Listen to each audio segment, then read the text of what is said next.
की जनता को मालूम है, झिंगुरदा गोरबी, उसका साहब हाल देखकर हमारे पुराने अनुभव बताते हैं कि एनसीएल ने विस्थापितों के साथ छल किया है। छल के अलावा कुछ नहीं किया है साहब। आप चिल्काडार, खड़िया, पारसी और करोल और पुराने कोई लोग होंगे वो बताएंगे, करोल रहा कि कहाँ वहां विस्थापित किए हैं। अब ज्यादा नहीं देखना है तो आप चटका का पुनर्वास देख लीजिए, वहां के लोगों का क्या दशा हुई है साहब। विस्थापन में जैसे आप अखबार में नोटिस बांट के लोगों का नाम बताते हैं,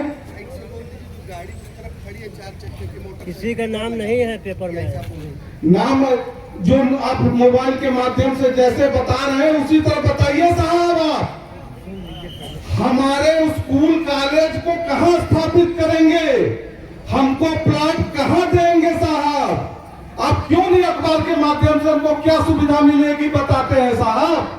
मोबाइल के नाम में भी मैसेज भेज दे साहब। आप अपने नीति रीति में पारदर्शिता लाइए साहब, हम आपके साथ हैं।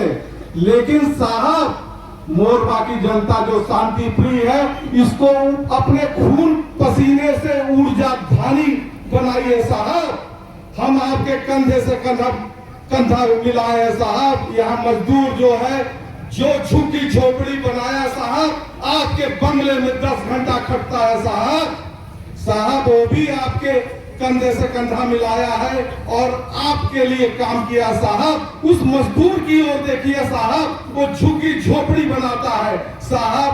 कागज के नाम पे आप हमारे गोड़ बैगा आदिवासी जो हमारे भाई हैं, उनसे तरह तरह के कागज मांग रहे हैं साहब। जब मोरबा जंगल में घिरा था, शेर चीता आते थे साहब, वो आए थे तो देखे जहां रहने की जगह है वहीं पर बस गए साहब। वो कागज पत्र नहीं जानते हैं साहब, उनको आप सही हक देना होगा, ये भी ध्यान रखिए साहब। ज्यादा हम वक्ता नहीं है भाइयों, अदर नेता हूँ, ज्यादा नहीं बोल सकता हूँ। मैंने अपने भावों को प्रकट किया, आप ही के बीच का मैं छोटा भाई हूँ। एक बार और जोर से नारा लगाइए कि लोगों को पता चले कि सिंगरौली संघर्ष समिति आंदोलन कर रही है। हम इतना ही कहना चाहेंगे कि सुख के समय तो आपके साथ रेबड़िया खाने कई लोग आ जाएंगे, सुख के समय तो आपके साथ रेबड़िया खाने कई लोग आ जाएंगे, आपके पत्तल को भी चट कर जाएंगे। लेकिन जो हमारे सामने संकट गहरा रहा है, विस्थापन का संकट है, उस समय सिंगरौली विस्थापित संघर्ष समिति आपके साथ खड़ी है। सुख में भले खड़े न हो, लेकिन दुख के समय, संकट के समय सिंगरौली विस्थापित संघर्ष समिति का आंदोलन अनवरत चलता रहेगा। और यहाँ जो बैठे अंतिम पंक्ति में जो व्यक्ति होगा, जब तक उसका विस्थापन की समस्या हल नहीं होगा तो हमारा आंदोलन अनवरत चलता रहेगा साहब।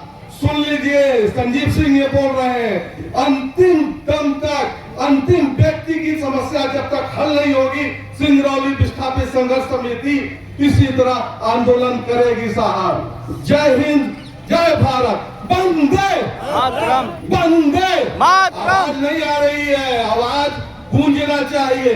भारत माता की जय, भारत माता की जय। धन्यवाद मित्रों। बहुत अच्छा।